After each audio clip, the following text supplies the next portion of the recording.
Now, let's stick with the Labor Party now and catch up with the former Labor Treasurer in the New South Wales Government, Michael Costa. Thanks for joining us, Michael.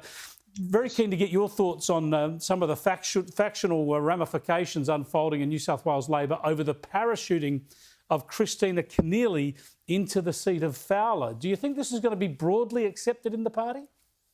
Well, look, as I said yesterday, I'm not criticising Kristina Keneally. She's ambitious and, politicians by their nature are ambitious, and some of them even have talent that matches the ambition. My real issue here is the incompetence of the ALP New South Wales right machine to put themselves into this position. I mean, you actually look at this, and by the way, this follows nearly a decade and a half of incompetence from this same machine, which used to be the preeminent machine in the country and was responsible for Labor governments at a federal level as well as very competent governments at state level.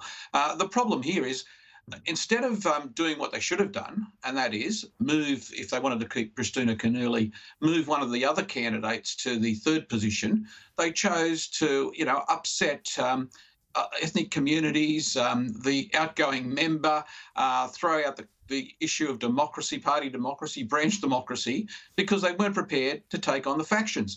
And let me say, we're not dealing with factions that are ideological in the sense they were when I was around and others were around many, many years ago.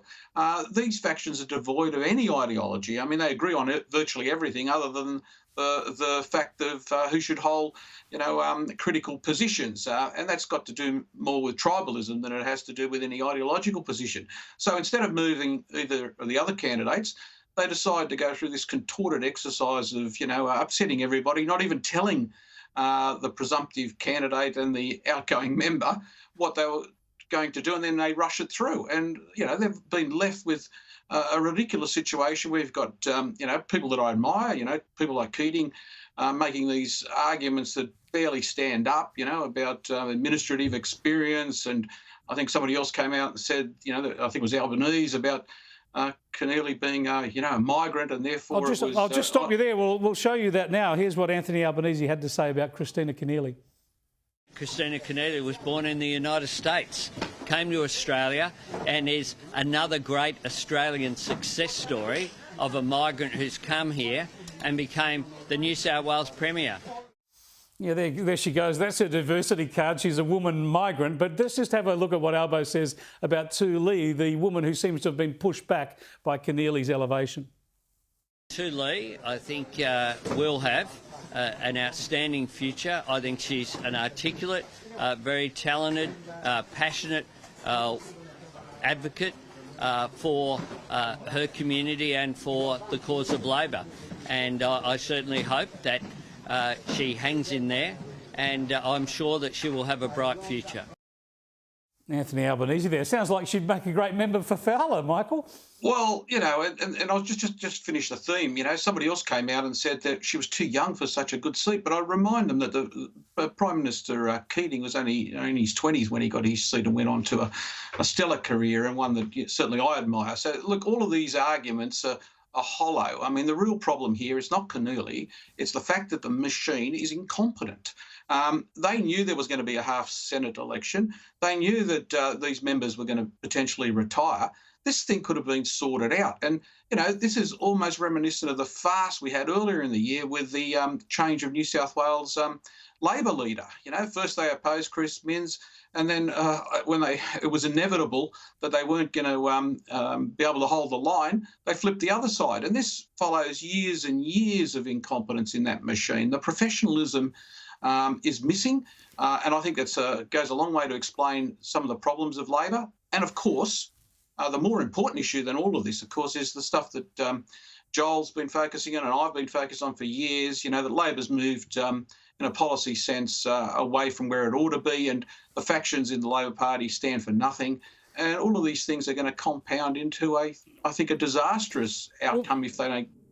Well, that's the thing. The Labor right surely needs some strong, rational voices, and Kristina Keneally tends to run with the emotive left-wing causes rather than those Keating-esque sort of rational Labor policies. I know that you don't want to criticise Christina. What you've been saying about the factions and the processes is right, but I just want to quote from Troy Branston's article in The Australian today. Now, he's a former president of Young Labor. He's been a Labor staffer, closely connected to the Labor right. And he says Keneally's overweening ambition, her constant trampling on democratic processes, her seat shopping and relying on faction bosses has caused deep divisions in the party now.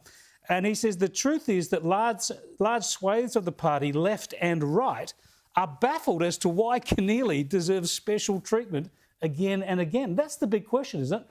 Why such big efforts to find a career for her? Look, I've met lots of people in politics that think they're going to be great achievers in the political process. It's people that facilitate that, to me, are the people that are responsible. And in this case, a particularly clumsy facilitation that's upset, 19% of the electorate of Fowler is Vietnamese from the figures that I saw today. It's just clumsy. I mean, these people, I said yesterday, they couldn't run a Bunnings sausage sizzle effectively. But, I think they're illegal at the moment anyway. Just very briefly, Michael, in the Hunter, you'll get a good candidate though? Look, I think that, Joel's departure is, I'm sad to see it. He's a friend and he's been running, certainly the position that I think is the right position. I think they'll continue to win the Hunter. I think there's a lot of residual loyalty to Labor, even amongst the mining community. And I think One Nation really is not going to make the impact that it has in the past up here. So I think Labor will hold on to the seat. Good to talk to you, Michael. Thanks for joining us. Thanks, Chris.